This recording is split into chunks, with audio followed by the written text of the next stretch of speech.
Good afternoon and good evening. Happy Resurrection Weekend to all of you that believe in our Lord and Savior Jesus Christ. Today, we welcome you to Seated Harvest welcomes you to our third episode, and we look forward to having a conversation about feelings of inadequacy. And I feel like this is a message that really wants to be shared because we've had a little bit of difficulty today, just some technical, but that's the beauty of technology and being able to get a message out to the masses.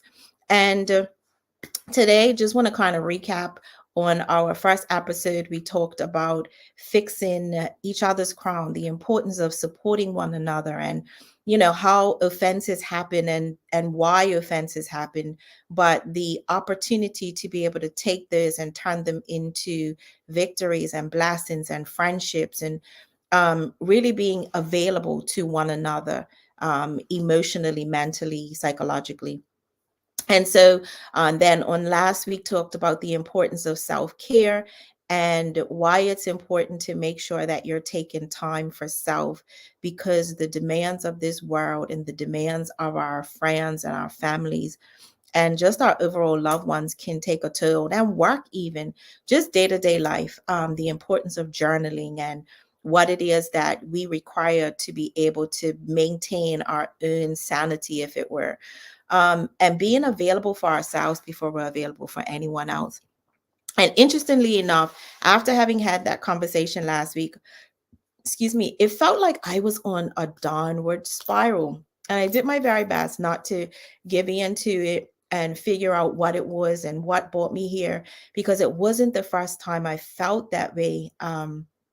Over the years, over my journey. And so, just as a reminder, Seated Harvest, who are we?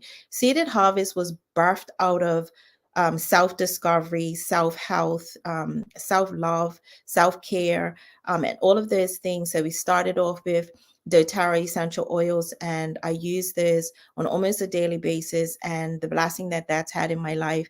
And then we went on to journey about how Seeded Harvest, the name itself, is about the seeds in my life and how they're reaping a harvest, the good, the bad, and the ugly. They're reaping a harvest, to be able to bring me to this place to share my story, and those that have journeyed this life along with me and brought me into the mindset and perspective that I am. And those that, as you all know, those of you that don't know, I am a believer. I believe that Jesus Christ reigns supreme over my life and over the universe. And as a result, I am saved, healed, delivered, and set free because of the blood of the Lamb, which we will be celebrating his resurrection, his life, death, and resurrection, on this coming Sunday. And tomorrow is Good Friday, and it is going to be a good Friday. And today we're going to talk about feelings of inadequacy. Feelings of inadequacy. What does that look like? What does it mean? How is it that those feelings can sabotage the journeys that we're on, how those feelings can impact our daily lives, how those feelings transfer and translate to others. So this week, ultimately, I really had a struggle as it related to feeling inadequate. I didn't understand what it was, that was bringing it about. And I'm really in a place of transition right now, and that transition has brought about feelings of doubt. Inadequacy can be not feeling as though you have the appropriate qualities and the abilities necessary to be able to accomplish a goal or to cope. Sometimes it's cope with life, sometimes it's cope with situations, but experiences bring about coping mechanisms. And today we will have a guest who we will talk and just have a really great conversation about how we overcome these inadequacies. Signs and symptoms of inadequacies might be insecure in relationships and low self-esteem, and how to reach your goals by feeling stuck and not being able to reach your goals. wanting to give up easily, not fighting and pressing through, assuming the worst, oftentimes feeling down on yourself or putting yourself down, um, experiences of anxiety, even depression. And I went through some of these very complex feelings this week. But thank God that life and experiences have brought me to a place where I can conquer and cope, because sometimes we don't feel as though we have conquered. Sometimes we don't feel as though we're coping. And so today, we're going to welcome Dr. Sharon Apopa. She is a um, blessed friend, a blessed mother, a blessed woman of God. She is a transformational change leader with 42 years of experience in mental health services. She's currently and what does work, litigation guardian work for the Bermuda government. She's served as the executive director of Mid-Atlantic Wellness Institute. She's been the clinical director for the Women's Resource Center, author of 7 books. She has a very great hand in a place in Nairobi, Kenya called Child Space. And so really has a vast experience when it comes to dealing with men and women and children as it relates to mental health, but feelings of inadequacy, and feelings of inadequacy can be related to mental health. So we are going to welcome Dr. Sharon Apopa. We thank you, we thank you, we thank you. Good And to evening. God be the Good glory evening. that you found your way in and you are here with us with your big bright smile. And I don't know how much of it you've heard, but I've given a real background about who you are, I heard and that. I want to offer you an opportunity to welcome our friends and our family and our guests to Seeded Harvest. But I absolutely want to thank you for taking the time out today to join us this evening. Um, Sometimes God will have me drop a message in the midnight hour, and this was one of those midnight hour calls to say, would you mind joining us this week and share a little bit about yourself, Dr. Purple, before we jump into our conversation.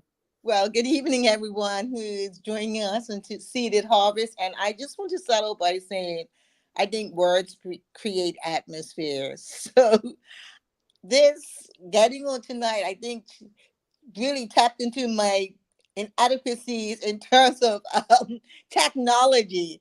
So Okay. I've just been laughing all the way because I first of all, I like to be like really totally prepared. So I started out early. I tapped in. I said, Linda, when should I start getting on? Right? And she said, You did. oh, in Yes. 15 minutes. I should have really started an hour. Like when I was growing up, my dad, we were making church at 11 and we were just getting there around 10 something. My dad thought we were late. So I don't know Mm, why I let Linda tell me 15 minutes before.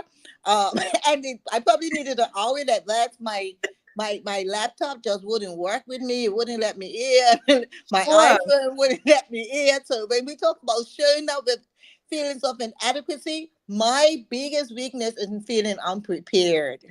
I get it. I And understand. how that when you feel unprepared, but when I feel unprepared, because it's a personal thing, I just want to like close up shop and run away. But I was determined not Yes. to disappoint my daughter. And so thank you, Chelsea. It's good to have all sorts of young people in your life. Thank you, Chelsea, for sending me the messages and working me through how to get through this and Of not just course. give up and put on my pajamas and get underneath the covers. So welcome I everyone. appreciate your transparency. Thank you. Yes, for sure. Tell us a little bit about you. So who am I? Well, we have all sorts of ways of introducing ourselves. Basically, you start off by talking about who you are married to, but since my husband deceased, that's not my bullshit. Um, I am a mother. I am a believer. The biggest thing I am is a believer. I have learned through the years that even when my inadequacies show up, there's a greater power greater than me who allows me to do the things that I cannot do.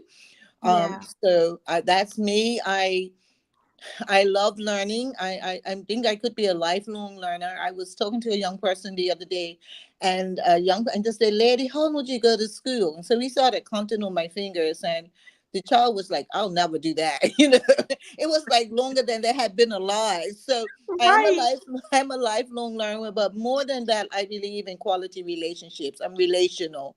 I Yeah. enjoy having relationships with people and learning. I really enjoy being very creative and seeing people thrive. My heart is to see people reach their full potential in life. So I'm Yeah. definitely a people person, and I enjoy fun, although people might not think it, but I love laughter. And even when I was employed, my goal was to make my staff have a joke every single day. So I believe Yeah. laughter is very good medicine.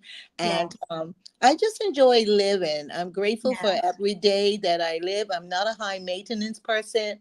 I'm very low maintenance, but I'm grateful. I'm grateful for everything that I have, and for the opportunity I have to share that with others.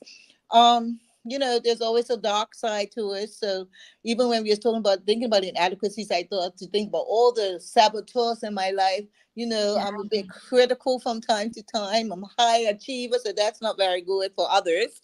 I'm a Right. stickler sometimes, but all in all, I try to bring balance to everything by understanding and being self-aware and balancing out my good with my bad. And hopefully Yeah. people have experienced that. But I just like new opportunities. So I'm excited about being here tonight. I have no clue where we're going, but I'm going on that journey with you. Thank you so much. And I know when we talked and I reached out and I said there will be no prepared interview questions. I know because I know who you are Okay. that set a spark in you like What? I was ready to give up right there. No questions, no preparation. Like what? absolutely, because I genuinely believe that the mission of Seeded Harvest is to explore who Lynae is and give that back to the world. And there's no way to prepare for that other than to jump in and have the conversation. And there are times where God will give the message or the title for the week or the theme. On like days before. So, my team in the background, thank God for Chelsea and Asia who keep me grounded and keep me sorted out. Um, they help keep me prepped because there are some things that we obviously have to prep for. But I am also by nature, I'm not a planner. And Right. so it was very interesting that this platform has gone this way because I hesitated on doing this because of feelings of inadequacy.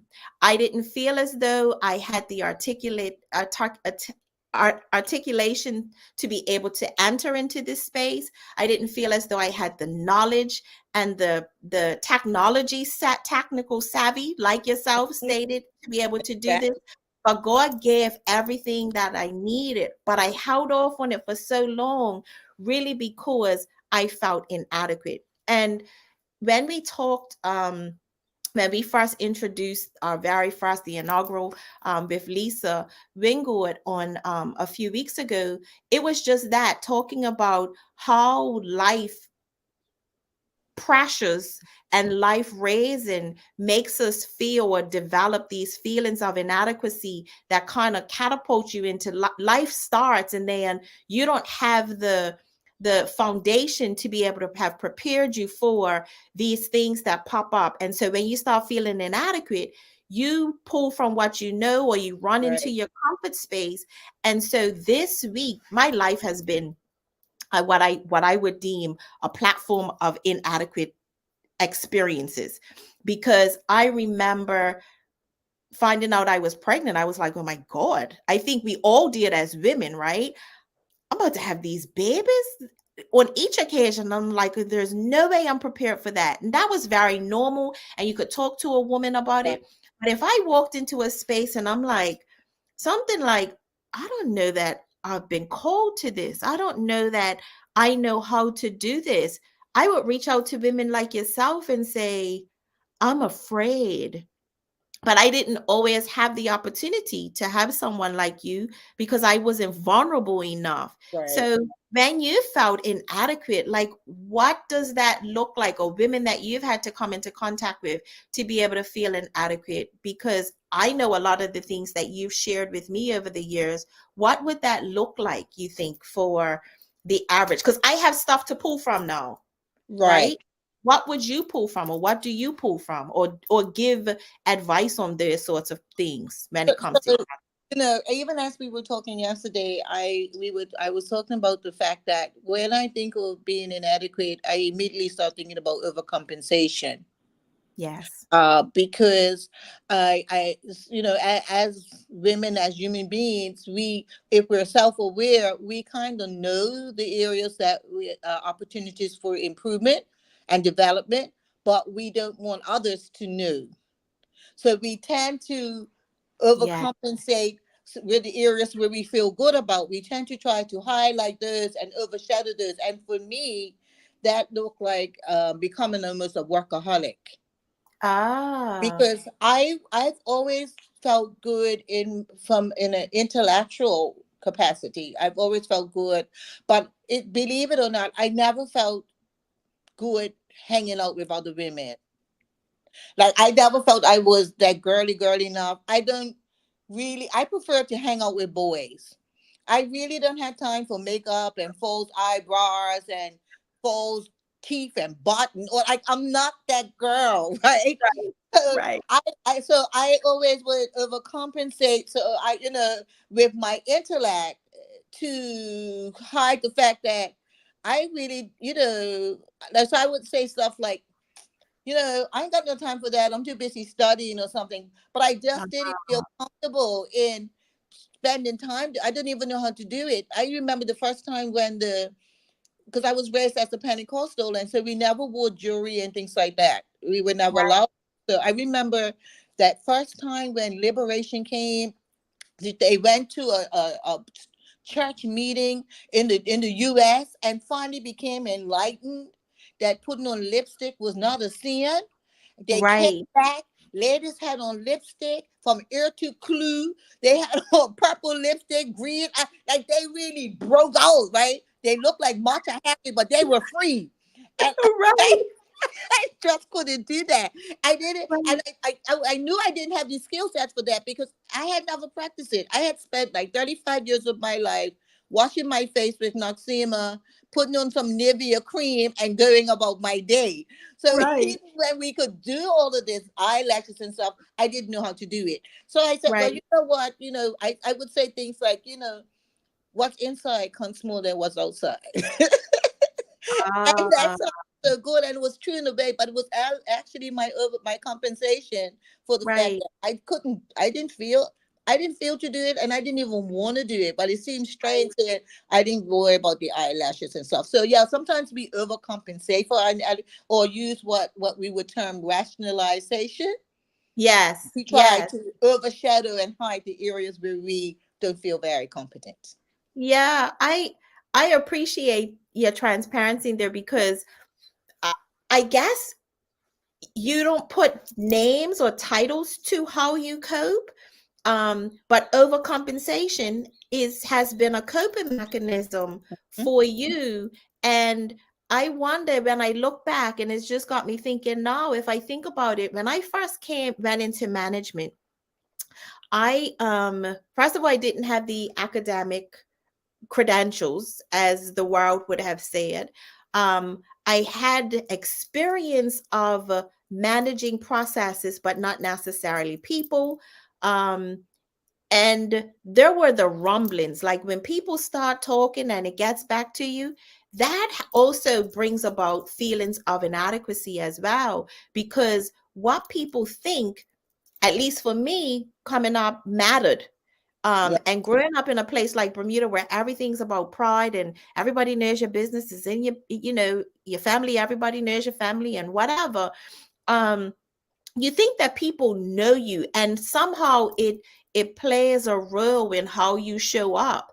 And so I remember going into management, and everybody was saying, first of all, I didn't have the credentials, like I said, and that right. was a thing that people knew. But it was also, you know, experienced managers would say to me, "Well, you know, bless you, because I don't know that I could do that job." So I'm saying these are experienced people saying I don't know that they could do it, because of the numbers, right? Right. And some other things. But I walked in there with feeling inadequate, covering up that I was inadequate, or that I felt inadequate rather. And so I was staying, like you said, even overworking myself, very late nights, very early mornings. I was a newer wife at the time.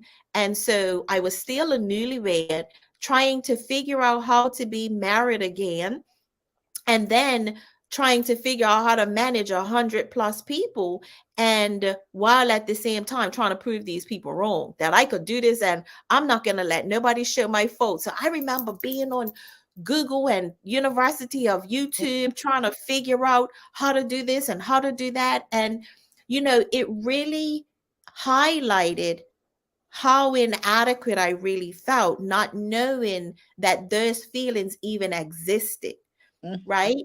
And so, and then it also showed up in relationships. So it showed up in my career, and then it showed up in my relationship, because I'm also feeling inadequate in ministry, because ministry was calling and needed your attention.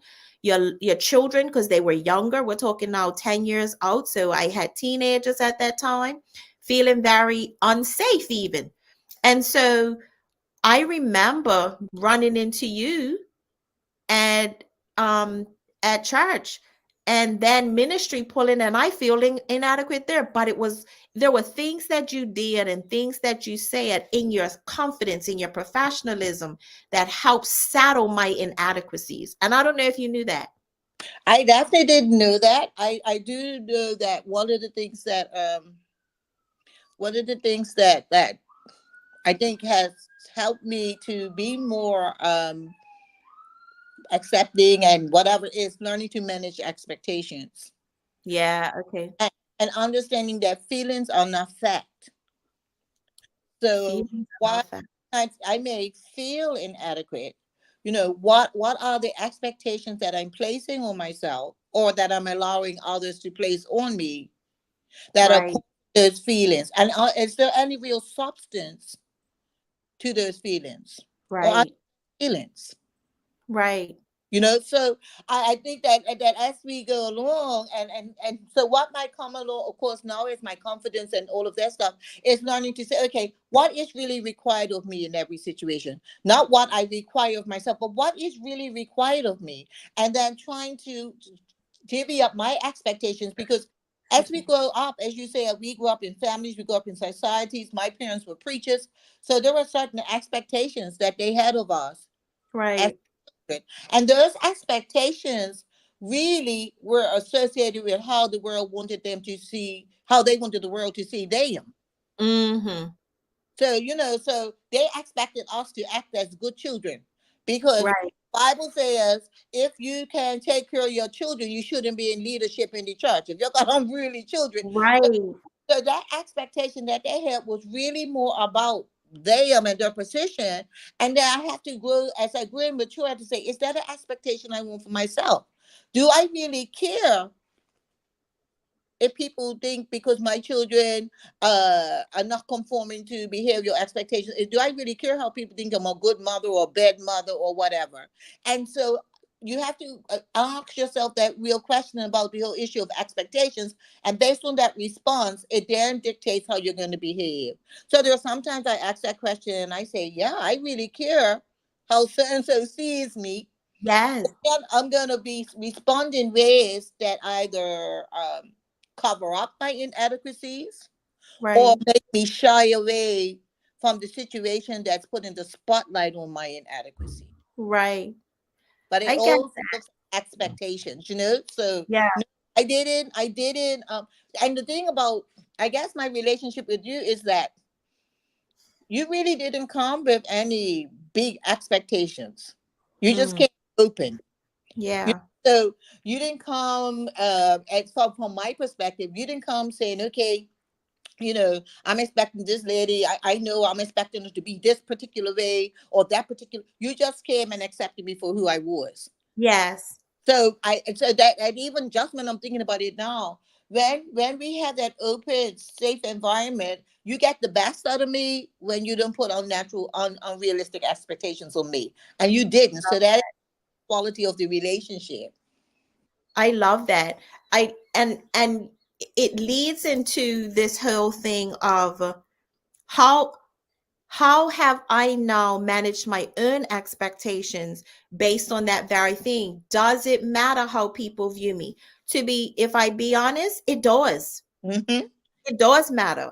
And I had to be very honest with myself to say, okay, you get her because you do care what other people think. And then I had to process that. And there were times where you may not have necessarily known that I was working through those feelings of inadequacy by building um a coping mechanism. I would Right. just be transparent. I'd be like, listen, this is where I'm at. And then I find now that if I'm honest about where I am and the pressure that I'm putting on myself in that moment, then I no longer walk away feeling as though I lied to myself and other people, because honesty about even where you're feeling works. So I say that to say this week has been just that. Um, my husband and I celebrated our 10th wedding anniversary. And that was an accomplishment in of itself. For those who know me, I've been married now this is my third and final and blessed marriage. But hitting that 10-year mark was a something to celebrate, yet at the same time it was like, okay, now we got to make it to 11, 12. And not because I'm beyond the what do other people think, but meeting my own expectations of myself, of being a godly wife, and being able to meet the needs and even expectations of my husband. And then so that was on me this week. um there's a professional shift that I'm considering. That was on me this week. I'm also going through the women change of life. I don't call that other thing that they say, but that was on me this week. And then this week, truth be told, I didn't make up my bed not one day this week. I think I may have made it up on Monday, but I literally had to crawl out of bed every day to show up. But the difference this time, I think, than last times, when people asked me how I was feeling, I was like, I'm not in a good space this week. I was honest. I didn't seek to cover it up and be like, oh, I'm great and wonderful, or I'm present, I'm thankful, or bless the Lord, or, all of those cliches that we use. I found that as long as I was telling myself and others those lies, I wasn't overcoming where I was. But being honest about where I was, being honest with my husband that I'm sorry, love, the bed didn't get made up this week. And because this is where I'm at, and being honest with him as the people that mattered, as well as the people that cared enough to ask. I was honest about where I was without, though, throwing my pearls before swine, Right. you So know? interesting that you should talk about that, because as you're talking, I'm thinking about the fact that we're talking about inadequacies. But when we talk about inadequacies, invariably we have to talk about standards. And Again, yeah. talk about standards, we're saying what is an acceptable practice, what is an acceptable behavior. And one of the things that and then our inadequacy comes when we think we haven't met that standard, or we're incapable of meeting that standard. But Yeah. one pearl of wisdom that I found in the 67 years that I've been on the earth is Yay! that certain things are relative. And what do I mean by that? So, yes, it's very important for all of us to have standards in our lives, right? Yeah.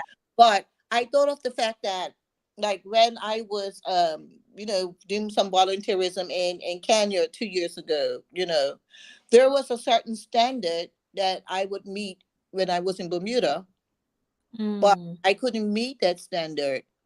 So I didn't feel inadequate if I didn't have access to PowerPoint and all of that to put this beautiful PowerPoint on the wall, because the standard had to be relative to what was available.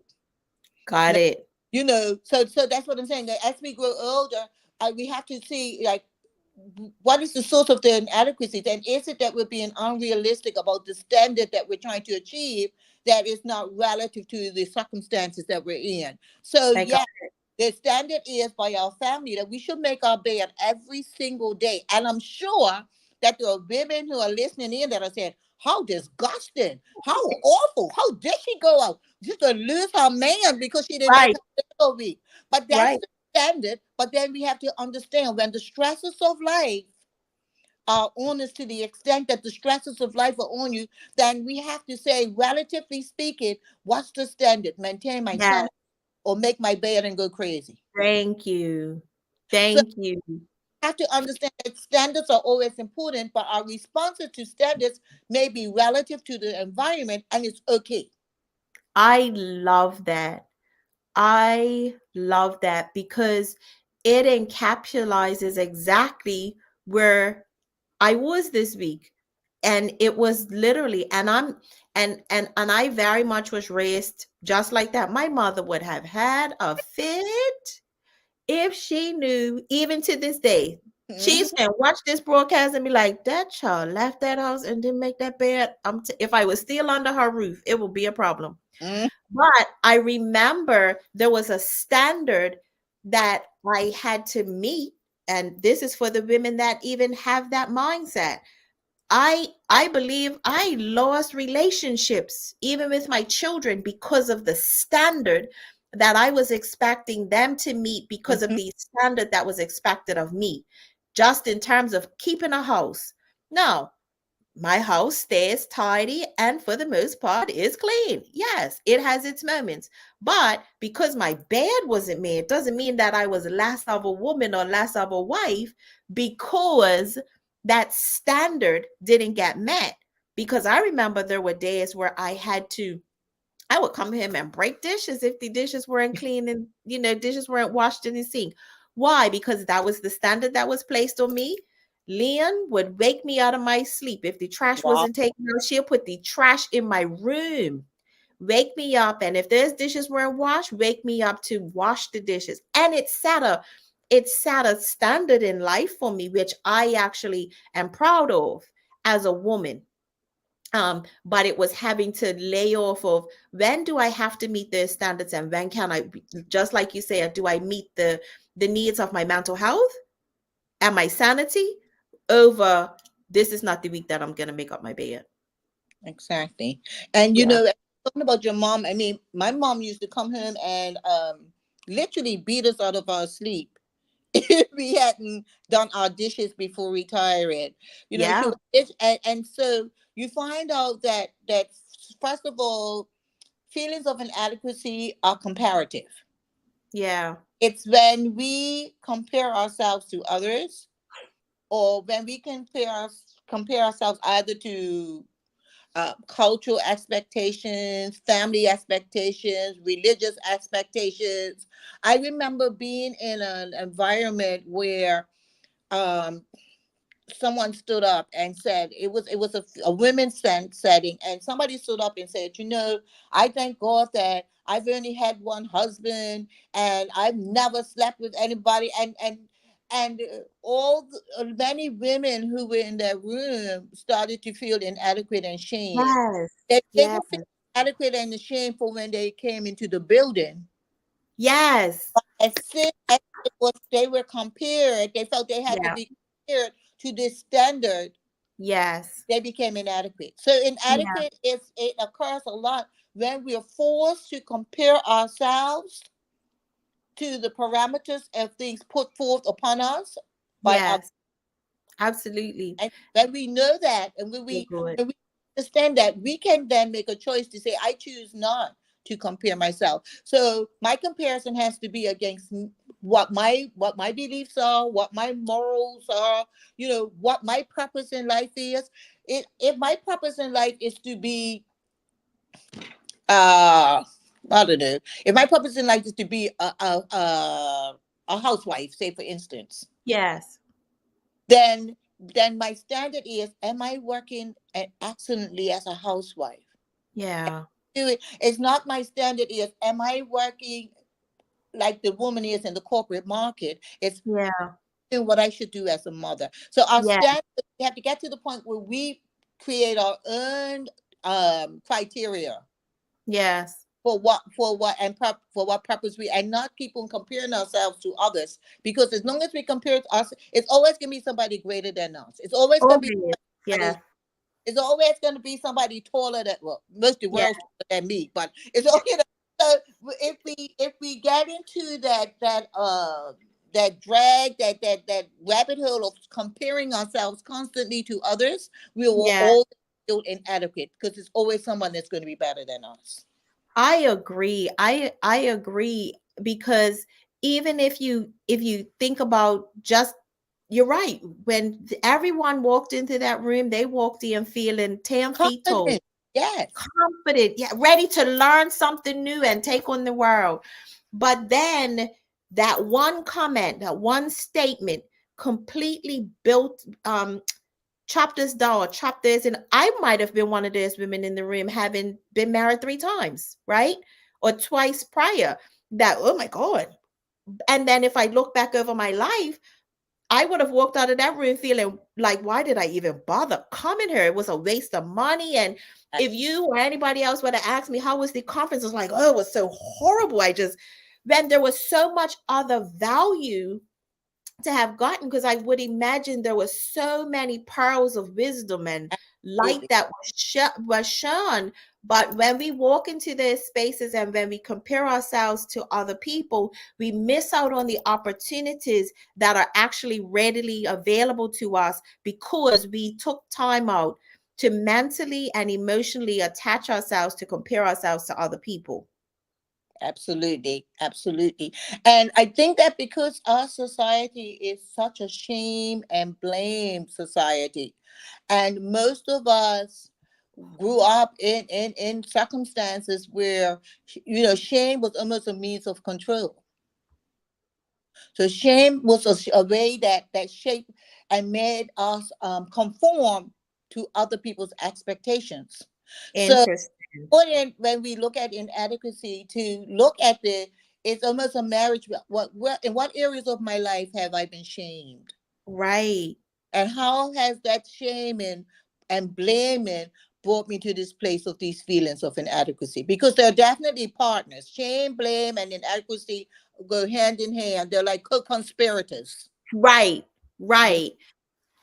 And would you agree that those are some of the things that, if I go back to last week, that force us not to take care of ourselves because we're on this gerbil wheel of trying to please other people Absolutely. without considering what are my priorities? What are my expectational priorities in life in days, and take day by day, moment by moment. But more importantly, would you say or agree that there's a need for us to best understand who we are Absolutely. fully, love that person, be okay with that person, and always strive to do um, the achievable, the smart girls, to achieve the next thing on our list, not the list of anybody else, to be able to meet our own expectations based on where we want to go. So setting those priorities and those goals. I definitely agree with that, and I think Lisa might have said it on the first. And I probably might be lying about her, but I think Yeah. she might have talked about the value of, like, understanding our own strengths. And when we're doing a SWOT analysis on ourselves, understanding our Yeah. own strengths, understanding our own weaknesses. You know, what are the Yeah. things in our lives that are threats to us succeeding? You know, what are Yeah. the is in our lives? How can we use things that have been maybe even traumatic in our past and reframe those as opportunities for success? So you're right. We have to set those goals, but before we even set the goals, we have to really do an introspective view of, who am I? What am I Yeah. about? Why am I here? You know, Yeah. what has made me who I am? What are the, and even like, what are my blind spots? What are So my blind I spots? like the Hari window because it gives you an idea to say, okay, what are my blind spots? What are my unknown places? Because when we Mhm. understand and are self-aware and we know that there are some unknown places, then we don't throw the baby out with the dishwater. We have to sometimes be open to hear what other people have to say Yeah, because we can't see everything about ourselves. But in yeah, hearing what other people have to say, it is to be used as a tool to assist us in growth and development. If yeah, hearing what other people have to say causes us to denigrate ourselves, to badmouth ourselves and things like that, then that is not a positive thing. But we should be able to set goals based on who we are, what's our purpose in life, what's our strengths and weaknesses, what opportunities we have, and what are the things in our hidden self that we know about that need to be addressed, all those things. So self-awareness is a really good tool in overcoming inadequacy in I our life. love I love that you referenced because I Lisa did mention it and did speak to it and highlighting it again, a SWOT analysis of self. So Yeah, yes, what are my strengths? What are my weaknesses? What are my opportunities? And what are the threats to all of these things? Because self-sabotage could be a threat to all of that if absolutely. we don't identify what our own SWOT analysis is and looking at the Johari window. So, not to complicate things for those that are watching and will watch, do just consider that. Take analysis, take self inventory, and just go through those 4 steps. And it doesn't have to be anything big or lengthy, but as we want to grow and mature in um conquering these things that seek to conquer us, such as feelings of inadequacy, and they will continue to present themselves. The difference is how do I manage those Absolutely. feelings when they show up again? I shouldn't today be managing those feelings of inadequacy how I managed them 5 years ago, right? Because, and going back to even last week, we talked about the importance of self-care Yeah. being ensuring you have a safe space to talk, and it's okay to sit on the couch sometimes, to take mental inventory, to have our mental health checkups, just as though we have our physical checkups every year, every 6 months, whatever that looks like, because it will help us work and navigate through some of these things. Yeah. Yeah. And you said something interesting. You talked about self-sabotage. And I'm sure people's heard this word so many times. But we have to understand what are the triggers. What are Yeah. that That's causes good. sabotage? That's What good. are things that trigger off our inadequacies? And it's really important as women, and I mean men and women as well. But it's really Yeah. important for us to sit down quietly and start making that list. What is Absolutely. what is my menu? What are the things that start to make me feel inadequate? And write down all of those things on a piece of paper, and then associate them with the causal factors. Because in order to change behavior, we have to understand behavior. Understand the behavior. Before we can make any changes, first we've got to understand it. What are about the big things? What are the behaviors? Yeah. What's the origin of those behaviors? Yeah. And then what? So you make yourself your own little like treatment plan. You know what I mean? Right. You Right. make Absolutely. your own little treatment plan because, like you said, there are always going to be situations that cause us to feel inadequate in some way.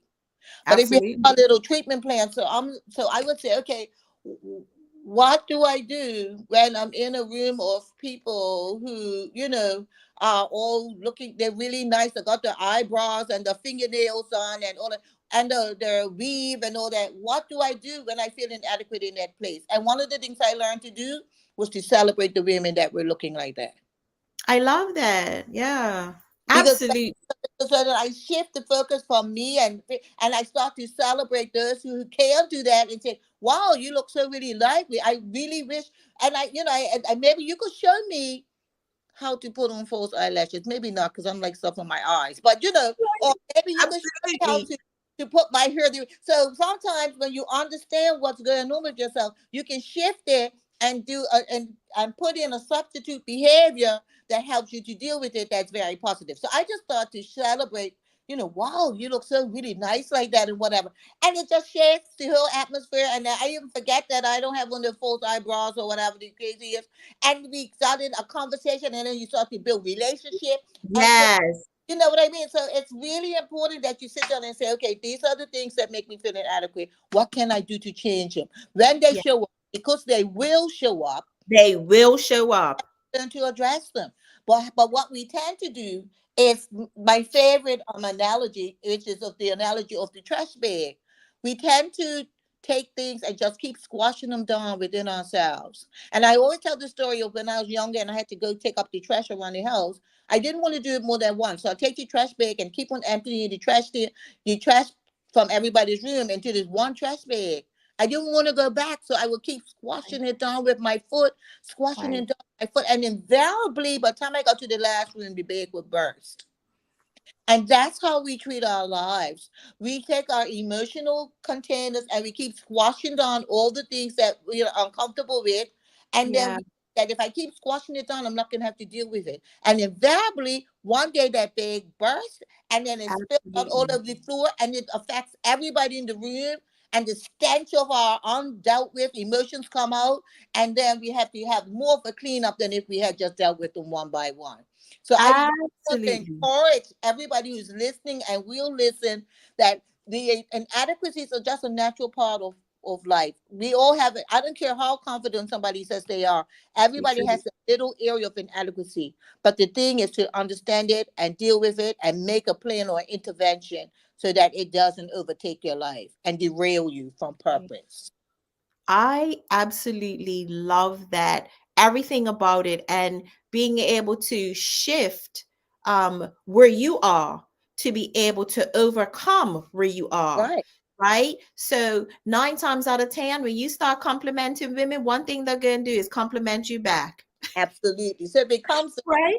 win-win situation. Yes, absolutely. So you, like you said, you shift from where you are, and then it puts you in a whole nother space. But most importantly, you walk away with a relationship, Absolutely. and Absolutely. you a shift in confidence. And so, um, I absolutely, is there anything else that you want to share in this space? Leave with these amazing men and women that are and will listen. I feel like tonight has been an amazing dialogue. I tell you, it would flow.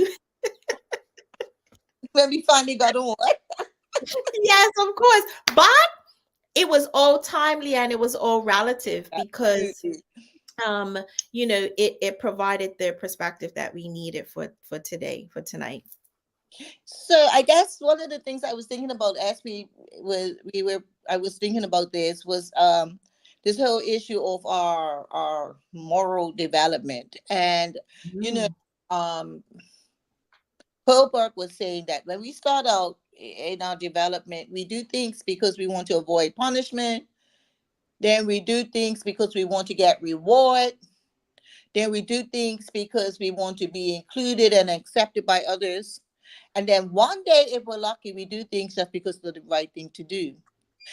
Reason why I want to lead that is to let people know that moral development, all of that, self development is a journey. yeah.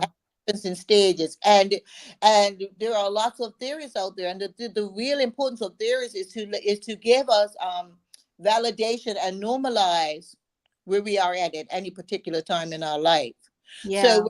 you are tonight in your life is and dealing with inadequacies, it's important to note where you are, but also understand that there's another level that you can go to.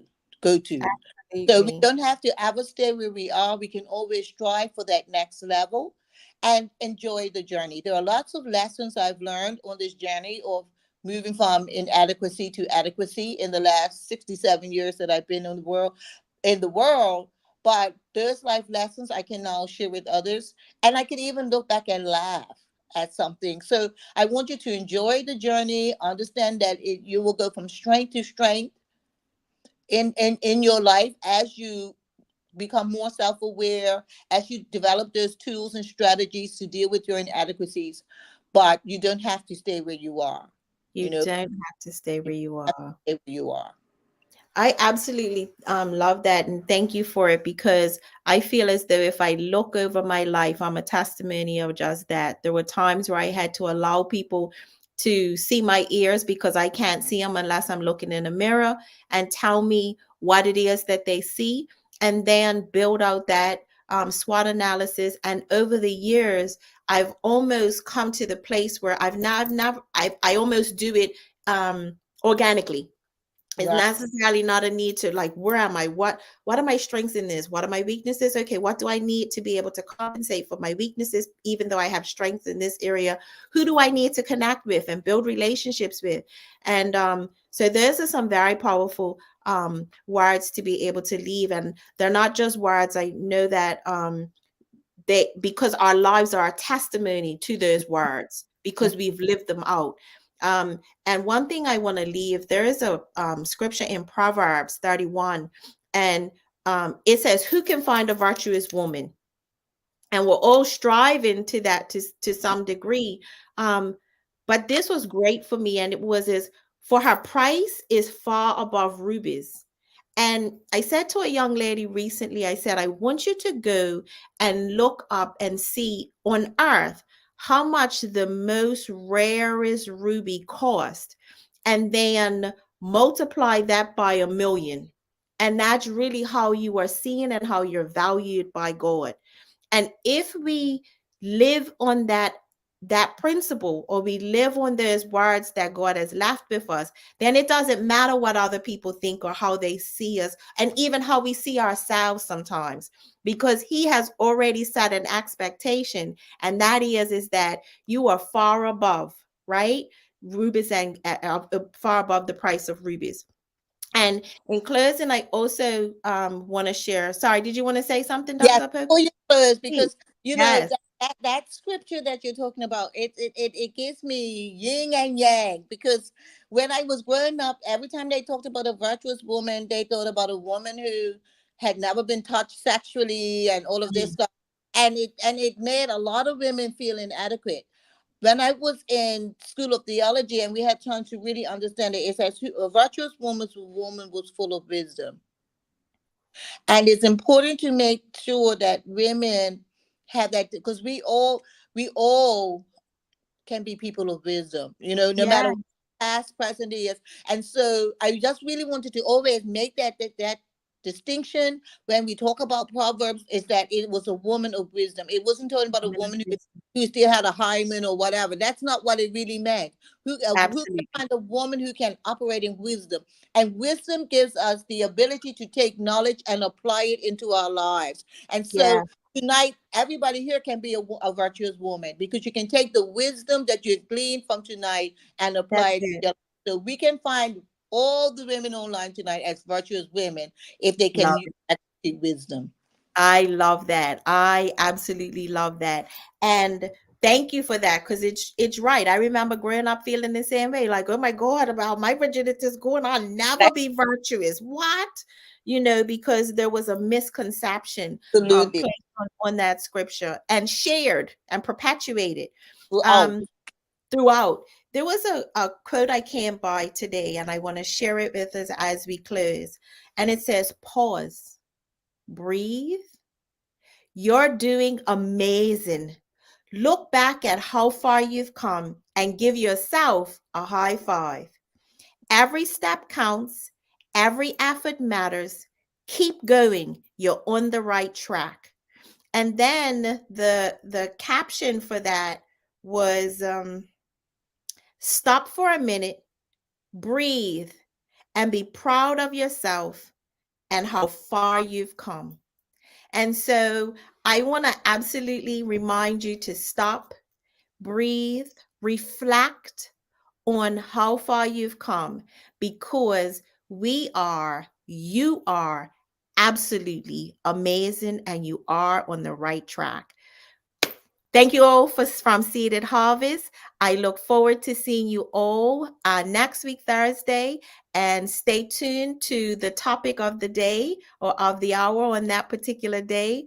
because as God reveals it will be as I share it with you. And so, Dr. Apopa, again, I look forward to talking with you off screen shortly. And For again, I sure. want to thank you for your time and for your wisdom, and for the virtue that you shared here today and your experiences. You're Have a good night, everyone.